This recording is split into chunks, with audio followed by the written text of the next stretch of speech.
Hi, good afternoon. It's Austin Thompson, and I'm back again with another On Location Spotlight Entrepreneur feature. I'm here with two members of the Greater Augusta Black Chamber of Commerce. And, I'm out here on this wonderful Saturday interviewing these wonderful entrepreneurs. It's great to see all these business owners, and I'm from the Metro Atlanta area. But it's wonderful to come out to Augusta and see what business owners are doing out here, seeing how the entrepreneur community is involved here and what and how we can help them get exposure, right? So that's what it's all about. So I'm here with Stop the Stigma. Stop the Stigma. These wonderful ladies. Stop the Stigma. Yes. And your names, please. My name is Wanda. Stop the Stigma. Okay, Wanda. Stop the Stigma. Mm-hmm. All right. My name is Tonshia. Fluitt, but they call me Tasha Making Moves Fluitt. All right. And I'm Austin Thompson. Yes. That's all it is. We're going to have to work on a name for me. That's the name. I respect that name right there. Yeah, we have to work on a name for me. So what is Stop the Stigma, and how did you all get started? Okay, well, so I'm the founder of Stop the Stigma, and Babe, she is the president and the manager of Stop the Stigma. I started Stop the Stigma because of the lifestyle that I used to live in Augusta.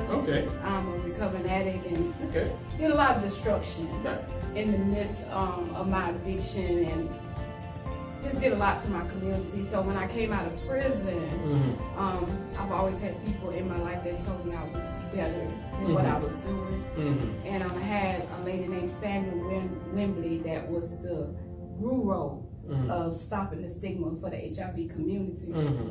And she was like, I want you to start speaking. And I was like, speaking? And she's like, yeah. So I started speaking, and she said, you need to come up with a name with what you want to call your foundation. And she had this symbol on her car made out of a stop sign, and it says Stop the Stigma. And then it says Love Bears, B-E-A-R, all. And so we just changed it around. So the Stop the Stigma came in honor of her, and I used the DA to catch the young folks. Right. And Ms. Tasha, what about yourself? Basically, I've been with Wanda for a year now. We have our little thing that we're coming out with as far as HIV negative, loving HIV positive. With her Stop the Stigma, so she made me president. She said, you ain't gonna just be on the side watching. You're gonna be involved in this, exactly. And I'm very passionate about entrepreneurial businesses because I'm an entrepreneur myself. I work full time as well. But when I met her and I heard what she was into, I was like, I want to be a part of that. So she was like, yeah. So we just basically clicked. No, that's great. That's great. And what type of services or resources you offer through your organization? And who do you target? Well, we target anybody and everybody. From the young to the prime, because we don't say old, to our prime community. We have resources. I don't actually do services, but I'm able to put people in connect with resources that could help them. You can also get free HIV testing kits from me that are free, that are in home, that you can use at home. That's great. That's another service. And then my life is my lived experience. I give that in hope of encouraging and even educating the community to help stop the stigma of HIV. And it's important because there's still members of the vast communities, that don't have access to the information, or they don't know where to go, to get access to the information. And it's wonderful that you have an organization that's dedicated to providing information and education to individuals, to stop the stigma. And that's what it's all about. So what is it about HIV and AIDS that people still do not understand, which leads to the stigmatization? HIV is what I have. It's not who I am. That's the stigma they get. That they think because I'm positive or I have mental health challenges that, that's who I am. It's just what I have. It's not who I am. Right, and it's like diabetes is not who I am. Right. Is what I have. Right. High blood pressure. Right. High blood pressure is not what I am. It's what I have. It's what Cancer. I'm dealing with. Yeah. Like cancer. It's what I live with. Right. Right. Yeah. And that's and the stigma is people keep distance from those individuals because they think it's something bad or whatever. Yeah. Something bad happened. Yeah. Or they wasn't living right. Or, Yeah. You know. Yeah. So like So that's basically like HIV is what I have. It's not wrong. Right. And your group focus on both men and women and young and old, like you said, right? The gay community, just the community, period. Anybody that wants to talk, have friends and people that have came to me to talk to their young people, because I've been positive for 31 years. So I was very young when I found out. Right. So I get a chance to talk to the young folks to give them understanding, you know. So like we target everybody. Everybody. Like I don't have a choice of color, race, creed, whatever. I don't care. Yeah. It's about educating. Yeah. It's about educating. Yeah. Right. And on your website, I went to your Facebook page, and you have some interesting statistics. 1 in 9 women are unaware of their status. Right, it's 11%. 23% of people living with HIV in the U.S. are women. 58% of whom are Black women. Right, and that's very high. Right. Yeah. 27% are between 25 and 34 years of age. And that's young. Yeah. Yes. Yeah. That is young. Yes. You know, how do individuals come to you, or do you go to individuals? Let's say for instance, pre-COVID, right? When we were interacting more personally. Right. Did you attend certain events or host certain events where you had a table or a booth set up for anyone to approach you and to ask questions? Yeah, we did the town hall. Did the town hall meeting. Okay. Where we was giving out, you know, resources and facts and myths about HIV. Right. So, and we stay present just by social media, by making sure that we keep statuses and stuff up, that we are interacting with the community. Right. So, like, most of the time, people come to me because, you know, it's kind of awkward to go and just say, you know, so they come to me. I keep myself visible, so they'll understand they can come to me. Right. You know. Right. So we still do whole events. We were just talking about doing a red party. Yeah, a red party, which is a fundraiser that we give money to other organizations also that are doing for the HIV community. Right. And that's great. And again, you know, what you're doing for the community, you know, is a great service, you know, because there are people out there. And 2 interviews earlier, we were talking about folks who are dealing with challenges in silence.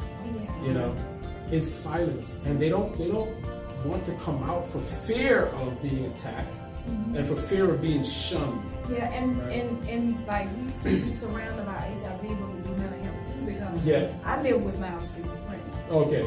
When you say schizophrenia around somebody, they be like, oh. Yeah. Paula was asking, Paula, some of her friends don't ask me, you sure you want me that good? I've even had stigma towards me from a close friend when I got with her. Right. You know, because I'm HIV negative, she's HIV positive. And then I live with mental health challenges. Right. She lived with mental health challenges and things. You know, anxiety, all that. So I'm sure, you know, so yeah, and it's hard, but what I learned, Mr. Thomas, is that if I tell you my secret, which ain't really a secret, if I tell you, and then you go to somebody else and say, oh, she HIV positive, she crazy too. They're gonna say, how you know? And the only thing you can say is, oh, she told me. She told me, right. So guess what? That takes away the part of having to have it in secret, right? Because I can only be judged by my secret. Exactly. I'm not a secret. It is what it is. It's what I do, and it's what I live with. Right. Until they get to know you personally. Right. You know, and if you don't get to know me, then I just feel like the answer is saying you ain't supposed to be there. Yeah. Exactly. Yeah. You know, and so I hope to give that to the HIV and the mental health community, that they understand that if I can do it, Wanda, stop the stigma for anybody that's known my history in Augusta. Right. If I can do it, and stand up You know, because the more of us stand up, everybody else is sitting behind down. Right. Exactly. If more of us stand up and not try to hide it, then we give people nothing to talk about, and we can get healthy too, because we all not just. It's not just about the negative community, but it's about the positive too. Right. You know, like this is the way we heal. Right. Being open. You know.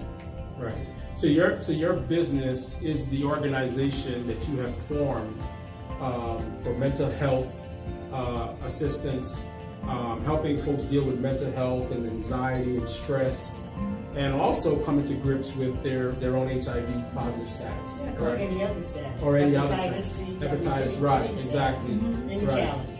Exactly. And it's good to know that Stop the Stigma is here in Augusta, Georgia. Do you reach out outside of Augusta? Oh yeah, I'm always reaching out. You know, we're trying to we're going to Florida in August. Okay, great. So the top two schools in Florida. Excellent.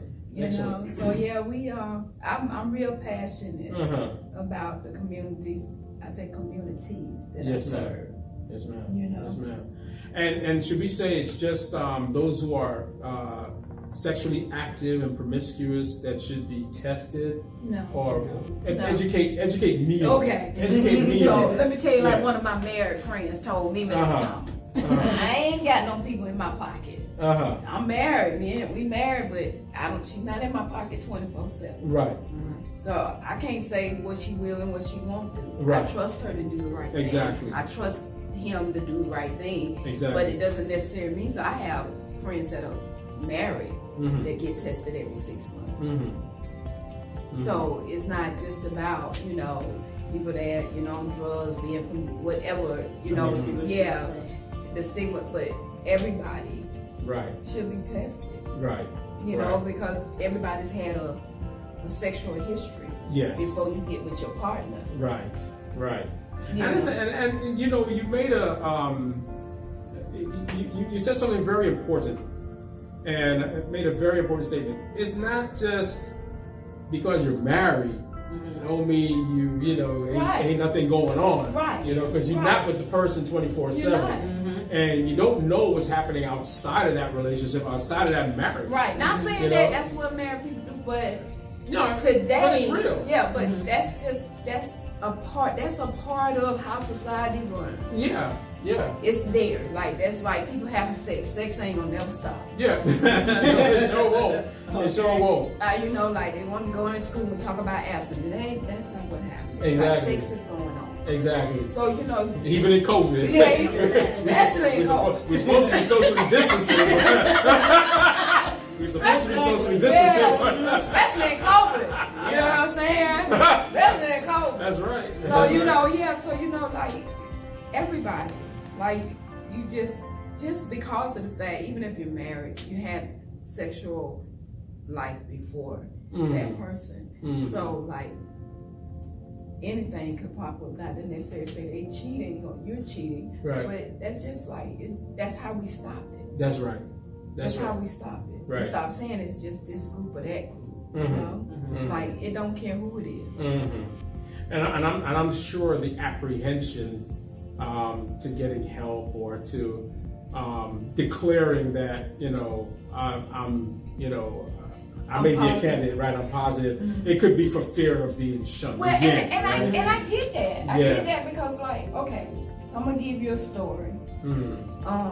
Before you go on, because society hasn't demonized diabetes. No. They haven't demonized cancer. No. They haven't demonized hypertension. No. Right? But they've demonized HIV and AIDS. Yeah. But I was with plenty of preachers and deacons and all that stuff. And I say that because that's where it mostly comes from, the church saying, that we received this virus because of the life we lived. When the church is supposed to be the helpmate in this fight for this community. So, like it is definitely demonized, but a lot of the demonized, just me being point blank, come from the church. Right. And come from the black church. Right. And you told me that you're actually going outside of Augusta. You're going down to Florida. Do you partner with any other organizations? Oh, yeah, we got plenty of. Oh my goodness, I ain't thinking. I got so many. I don't want to start naming people. That's a good thing. But let me definitely give a shout out to all of the people that and the organizations that we work with that has been with Stop the Stigma. But the Project Impact is one of our main sponsors that is there for us, Brian Dix, that are there for us. So we like, when I tell you a lot of organizations know about Stop the Stigma, we have had some help, you know, in this past like 11 years, you know, so yeah. Right. Yeah. So that's great. And I'm sure you're looking to grow in your partnership with other organizations, private organizations, churches. I plan on making this nationwide. Yes, the corporate, even corporate. Yeah, corporate. Even corporate. Yeah. Right? Yeah. And you're 501c3? We're up under the Georgia Clients Counselor. Okay. 501, we're an organization member with them. Okay, good. So we up under their umbrella. Great. So it makes it easier for you to now solicit funds and that kind of thing. Yes, that help the community do what we gotta do. Yeah.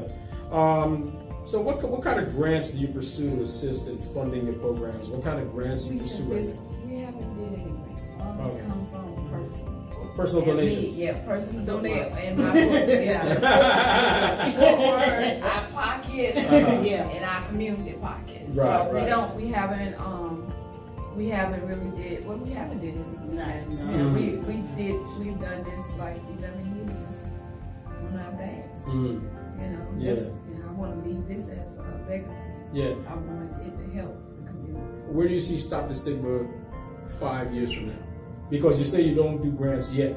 Who knows? Maybe in 5 years, we're like, oh no, we need more than just. Don't get me wrong. I'm forward. I'm gonna go for some grants. Y'all gonna need them. Yeah. Need them big checks. Yeah. I'm gonna go for some grants. Cause my thing is 5 years from now, and that's funny because I was just telling baby was passing by this house, and I told her, I said, you wanna have a house like that? And she said, okay, babe. I said, yeah, Stop the Stigma. I want to be able to leave a house not only in Augusta but in different places, cities that need the HIV community help. Right. Like we want to be, because I came from St. Stephen's Ministry, which was a transitional house for people that was positive. Right. And I promise you, if it wasn't for them, the officers probably still be mad at me because I'd probably still be out there getting high and all that. Yeah. So we want to leave, like when I'm gone, like when I transition, I want something left that's still helping the community. Exactly. Your legacy. Yeah. Yeah, we want to leave a legacy everywhere. Like you said, worldwide, nationwide, whatever. We want to leave. Yeah. So trust me, I'm going for them. But I just, for right now, like it's like, we're so passionate, we just want to put the footwork in, you know, to make it happen, you know. But we gonna go for some grants. That's a well, that's great. And how many members do you serve in your organization? Or do you have members that you work with consistently, or they come and go, just or us two? Just the two of you? Just the two of you. Okay. There you go. And in those 5 years, once you get them big checks, and we talk because the work, because you're getting out to Florida, you might be going out to New York, Chicago. I have friends in Charlotte that want us to come there and speak, so we got to get in touch with them as well. That's right. Like that. Right. Yeah. So we just, I guess us showing the community that we're about the community has like been our biggest focus. Like, okay, we ain't got the grants, we ain't got the sitting behind whatever. We still gonna make this happen for us. Right. Because this, you know, it's about the communities that we serve, so we're gonna make it happen. You know, even if I had to go to Florida and don't get paid, we're going. Right. You know, just to show that the community that we're there. You know, we're invested. You know what I'm saying? Yeah. Has COVID slowed you down at all? It did for a second, but now it's like I'm she done picked me. It slowed down. It did. COVID did slow us down. It did. Yeah. To be honest, it did. It slowed a lot of things down. But now that we're back, the cities are opening now. They're trying to open back up. so-called spiked again. Yeah. But we're definitely trying to get it back to where we left off. You know what I'm saying? Just keep pushing from there. This point forward. Because COVID has taken the entire world.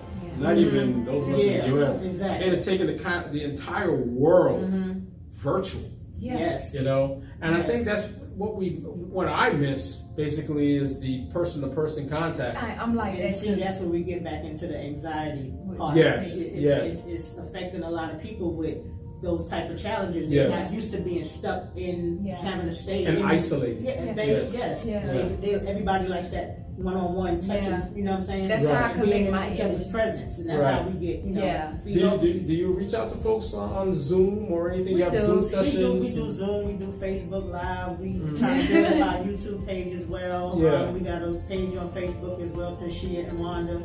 But we really prefer that one-on-one, that energy, like we we are right now. Exactly. Because that's how a lot of people don't understand people with challenges.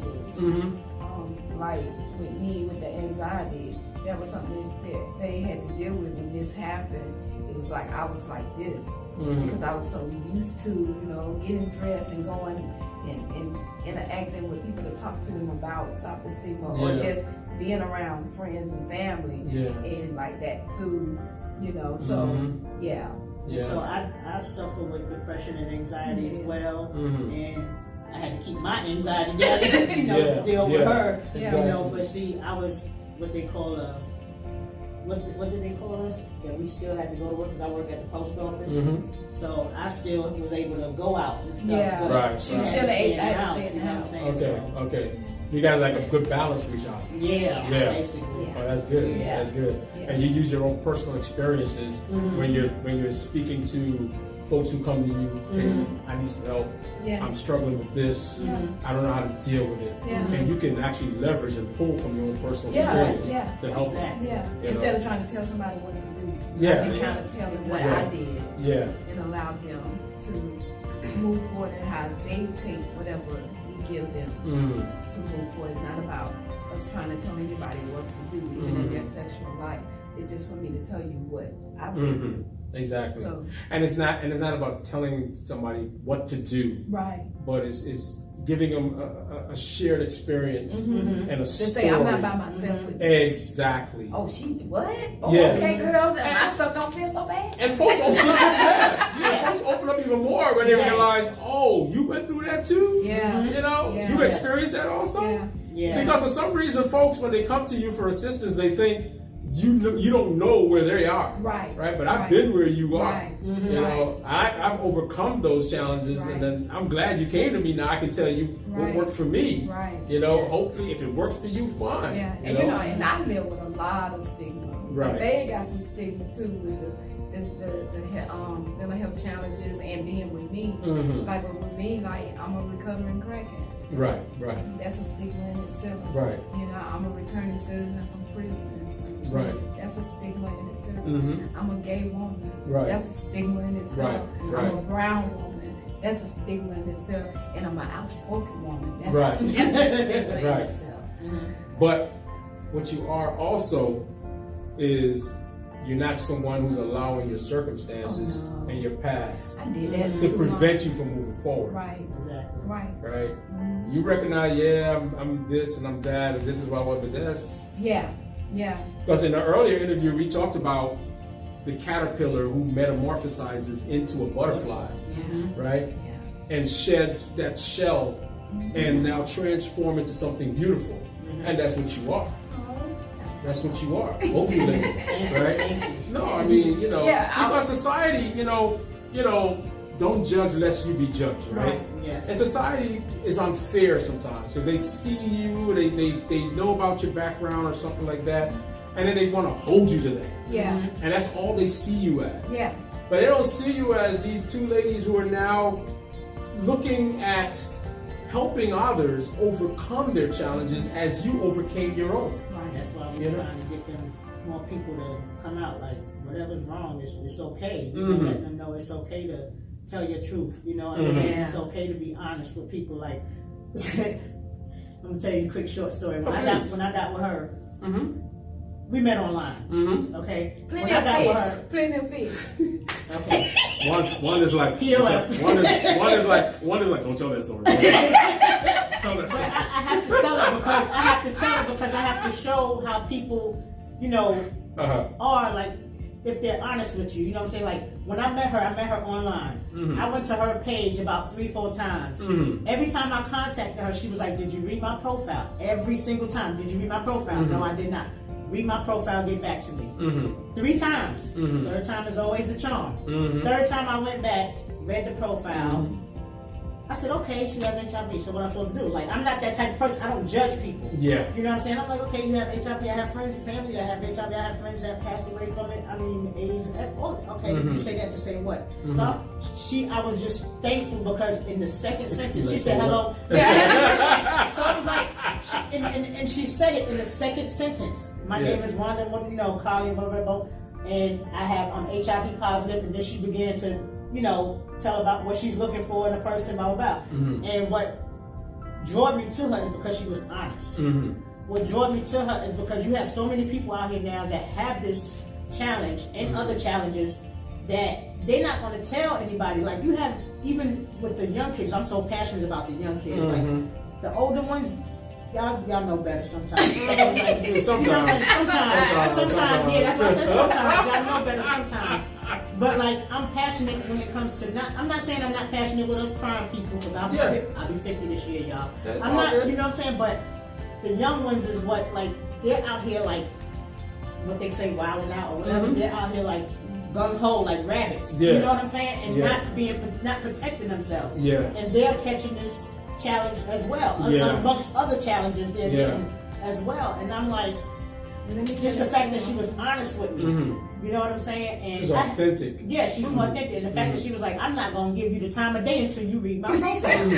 You know what I'm saying? And that's exactly how she was. I'm not going, you need to read my profile and then get back with me. So I commend her for being like that, because not a lot of people out here that have HIV, AIDS, hepatitis, whatever you want to call it, syphilis, anything. They're not honest. They're not opening up. They're just going out here gung-ho, not telling people stuff. And, we want to bring that awareness and let people know it's okay to be out there. It's okay to be with somebody negative. It's okay to be with somebody positive. It's okay, it's okay. Like, just, we just want to bring that awareness to people. Like, it's okay. So the flip side to that, on my end, being the positive person, I'm really quick to tell people I'm not responsible for your life.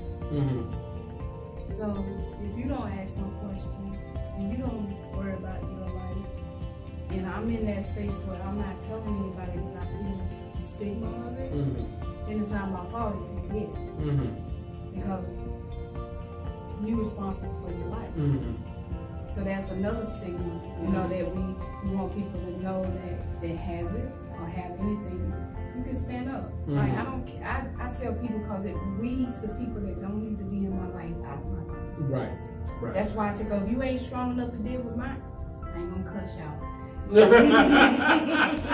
If you ain't strong enough to deal with what I have and what I'm living with, then you ain't supposed to be in my life. Right. That's how I stopped worrying about what people say, because the omniverse God told me, like, okay, they ain't strong enough. Then tell them and find out if that's who I want to be in your life. Right.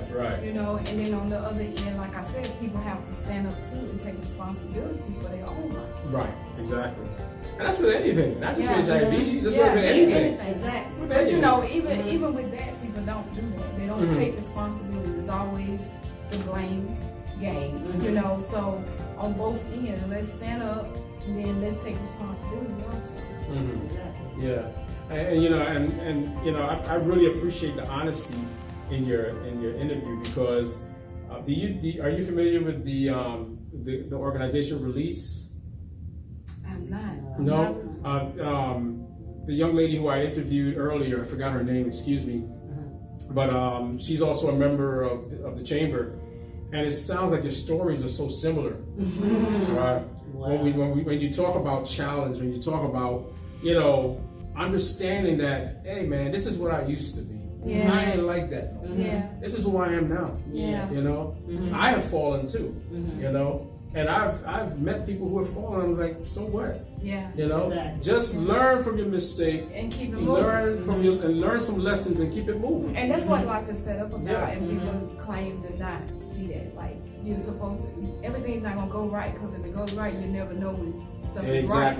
So once it goes wrong, you learn from it and you move from it. You know what I'm saying? Like that's the way life is supposed to be set up anyway. So like my thing is that like I don't care where nobody's been, what they've done to get it, to have it, to whatever. It doesn't matter to me. What matters to me is what you want to do about it now. Exactly. What you want to do about it now that you know that, you know, when my mentor told me one day, I said, I don't know if I can do this because I slept with a lot of people in Augusta without telling them. Yeah. Now you asking me to put my face out here and say, you know, and she told me, she said, I guarantee you when you tell your truth, you'll be okay.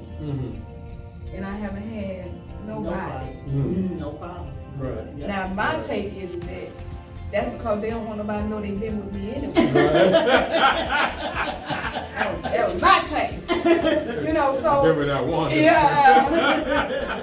You know, so they ain't telling nobody. They ain't coming confronting. You know, and I've had some people that I've been with. It has hit me once they saw what I was doing and say, you know, I'm proud of you.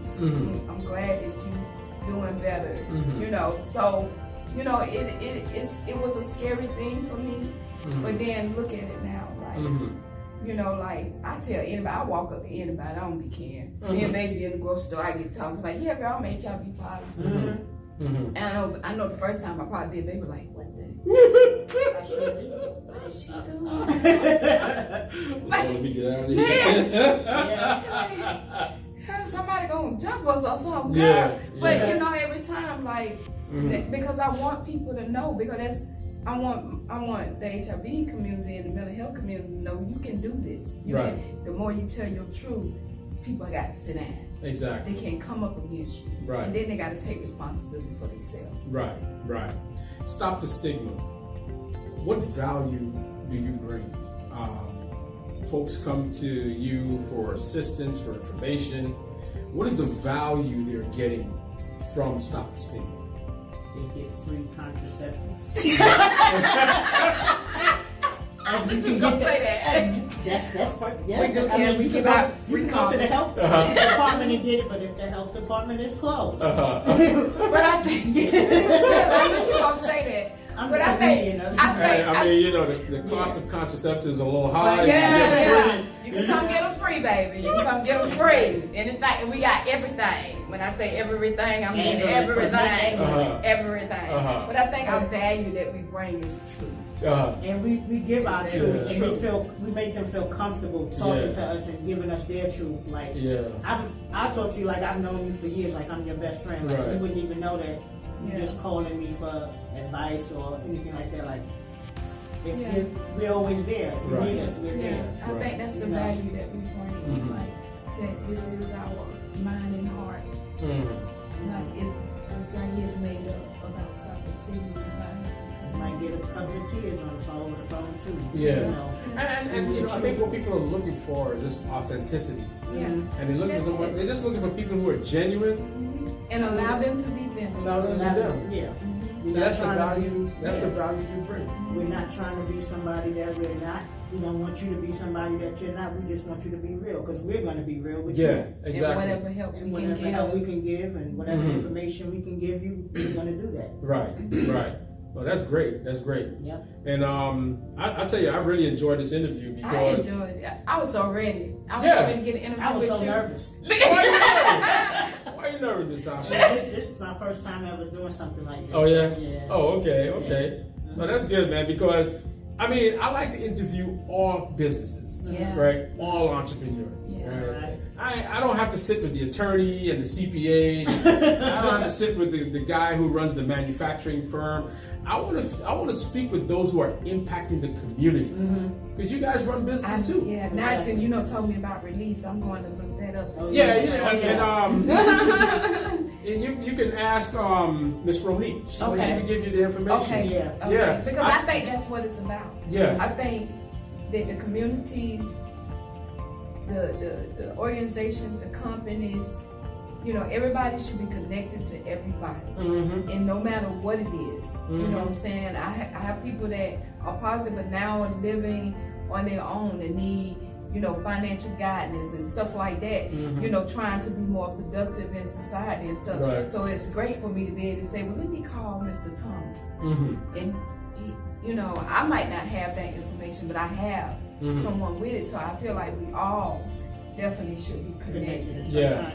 Well, I'm going to tell you that yesterday, as I was preparing the questions, someone called me, and she's being counseled by a client of mine who does mental health and you know, speaks with families and women about mental health, anxiety, and stress.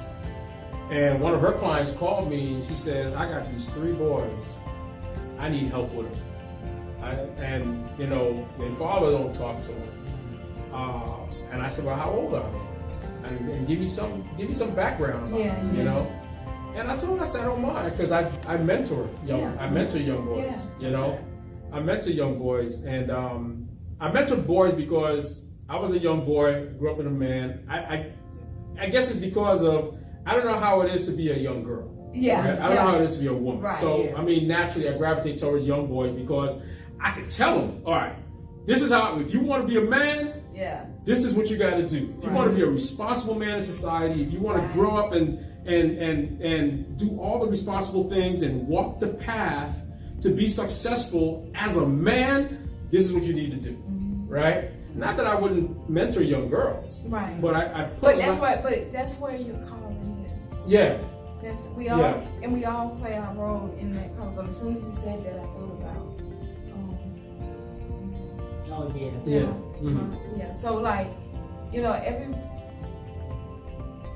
even the stigma with everybody helping each other. Yeah. We fight against that. You know what I'm saying? Because like, people don't, you know, or you think, well, I don't do this, or that ain't what I'm used to. I don't know why I should be connected to them because I don't know how I can help them. But you gotta, you know, that stigma has to be broken too. Yeah. That we all need to come together. Like, Stop the Stigma can't run without the resources. Yes. You know what I'm saying? Because that's what we offer. Yes. So, and I deal with more than people just coming and saying, well, I'm HIV positive, or we deal with people, like I say, that, you know, that's getting their life on track and want to do different things. You know, we have clients that have sons or whatnot that might need somebody. Right. You know what I'm saying? So, so Stop the Stigma is really because our young people need guidance. Yeah. And they need somebody to really be straight with them. Oh, yeah. You know? Because this is an unforgiving world we live in. Like, I don't go into schools no more I don't talk about absence. Yeah. That's why I have not been in the schools in here, because like, I can't go in and talk about absence because that's not what our young people are doing. Yeah. If I can't go in and be completely real and say, you know, this, and I used to do this, but y'all doing, you know, if I can't be real and truthful, there's no use to me. There's no use to you doing what you're doing. Yeah. Because it's not genuine. I have to, as they say, shake the dirt off and keep moving until it's time to go back and get push your shoulders off. Keep it moving. Exactly. Because it's gotta, you know, we gotta be real. We gotta be connected. Yeah. And young people, I think young people connect with you more when you're real. Yes. They can see that you're real and you're truthful about what you're saying and what you're doing, and especially if you have a story to tell behind it as well. They gravitate more towards you when you're like that. With society wants you to, you shouldn't say this, or you should. No, I'm going to say it because that's what they understand. You have to talk to them in that language, and you have to. Not saying that you have to stoop down to their level, but you just have to connect with them on, you know what I'm saying, on certain. See, I know that's why. So with the young kids, I know you can tell she's passionate about it. Oh yeah, I'm a person. I firmly believe in saying what needs to be said. Yeah, right. Exactly. I mean, you don't have to disrespect anyone, but you need to let people know where you're coming from. Oh yeah, exactly. You know, and you need to let people know, you know, what is. Yeah. And don't sugarcoat things when things don't need to be sugarcoated. Exactly. You know, because I'm not capable of doing that. Yeah. I just can't. Yeah. I ain't come from no women that are like that. I hear you. went in the midst of my drug use, I ain't sugarcoat. Yeah, well, I hear you. I'm not from Augusta. I'm from Harlem. Oh, you from Harlem? Okay. Yeah, so I'm from Brooklyn. I grew Oh, up in Brooklyn. no wonder. I grew up. We don't sugarcoat. We don't sugarcoat at all. No, we don't. You wait, hold on. You from old Harlem? I'm from Harlem. Old Harlem. 1971. The reason why I said old Harlem because you go to Harlem now and it's like, it's like I'm from the back in the day. Old, like he said, old Harlem kind of bougie right now. And where you from? I'm right here. You from Augusta? Yeah. They might have wanted me to go somewhere else. I'm right here, Mr. Thompson. Harlem, Bed-Stuy, Bushwick, that's right. East New York, Flatbush, Crown Heights. Crown Heights. Oh yeah. It's like, we know the areas, but it ain't like it used to be. It's exactly. Well, Augusta definitely ain't like it used to be. Mm-hmm. Yeah. Like, I just really want Augusta to come together. And like, let's all of us get together and help the community. Yeah, and I love what the Greater Augusta Black Chamber is doing. Yes, I love it. Because a chamber needs to bring in all the businesses and help develop them and help partner them or pair them with the resources that they need. Yeah. And I've been dealing with the Greater Augusta Black Chamber now for a year. Actually, my very first engagement with the chamber was right before lockdown last year. Oh wow! When they had an event, and I came out as an exhibitor, and I actually, I think I met Ronique and engaged the Black Chamber through the Atlanta Black Chambers. And I said, "Oh wow, you're having this event out in Augusta. Great! I'd like to come out and be a part of that." And I set up as an exhibitor. And as a matter of fact, I had an event that evening. So like maybe a half hour before the event concluded, I had to pack up quick and then drive back to Lawrenceville, like 2.5 hours. Yeah. It feels good when you're doing that just because. Yeah. And I like because it's the help. Yeah. Like we some special beings. Oh yes, we are. Yeah. We are. Yeah. And I like supporting entrepreneurs, and I like, when we talk about African American businesses and African American business owners, we need as much resources and access to resources that there are, because we got to make sure that we are surviving as businesses. When we're talking about building the Black economy or building the African American economy and making sure our local economies are thriving, we can only do that successfully if we partner with one another, if we support one another, right? So it takes a village. Yeah, it takes a village. So coming out almost 3 hours to interview entrepreneurs with the chamber here in Augusta is nothing to me. Yeah, okay. That you seen that hype? That hype. I drove 3 hours to party. Okay. I drove 3 hours to party. I could drive 3 hours to sit down and have serious discussion with entrepreneurs and to find out what are business owners doing in Augusta. Who are the business owners in Augusta, right? And I'm glad to do that. I am so appreciate. I appreciate y'all too. Yeah. Thank you so much. So much. Right. Now, before we go, and I know there may be some people out there who, when they see the video, they may want to give you a call or contact you to find out more information about you. They may want to give you some money, right? We can always use that in the community. That's right. It do take money to get things together. And I like to say, I'd like to make a donation to your organization. Thank you. And it ain't just for the camera. It ain't just for the camera. See, I want to make a donation. See, now you make me a little soft because I'm trying not to be a crybaby. Don't get soft, girl. Don't get soft. Don't get soft. Don't get soft. No, seriously, I love what you're doing, and I love your story. I would love to make a donation to your organization. We appreciate it. Thank you so much. I'd love to make a donation to your organization. So I'm going to get your contact information. But before we go, please tell people how they can reach you. Okay. We can just do a straight number. 706-691-1857. Or you can go on Facebook and do Stop the Stigma. It's DA, not THE. Or you can do Wanda Stop the Stigma Collier or Tonshia Making Moves Fluitt. That's Fluitt. Okay, great. Yes. Thank you so much. I'm going to give you my contact information so that you can send me all the contact information you just stated, so that when we're getting the video edited, we'll make sure the information is up there for anybody who wants to get in contact with you. Okay. All right? Thank you. Thank you so much, ladies. I am sitting here with Stop the Stigma, located here in Augusta, Georgia. We got to do something. And, you know, they're here in Augusta, Georgia, but of course they reach out outside of the Augusta area and reach out to those who are in need. They are a small business here in Augusta, Georgia, and as entrepreneurs, their business is their business is focused on reaching out to those in the community who need their services. All right. My name is Austin Thompson with Thompson Management Consulting. This is another On Location Spotlight Entrepreneur feature. We thank you so much for tuning in. Please don't forget, please share, please like, please subscribe to my YouTube channel, TM Consulting LLC, and leave a wonderful comment, because we want to hear your we want to see your comments, we want to read your comments. Okay? Thank you so much. Happy Women's International Month. Happy Women's International Month. Women's International History Month, because women are making history. They are. That's right. They are. We have to recognize our female entrepreneurs. Thank you again so much. Have a good day. Bye-bye.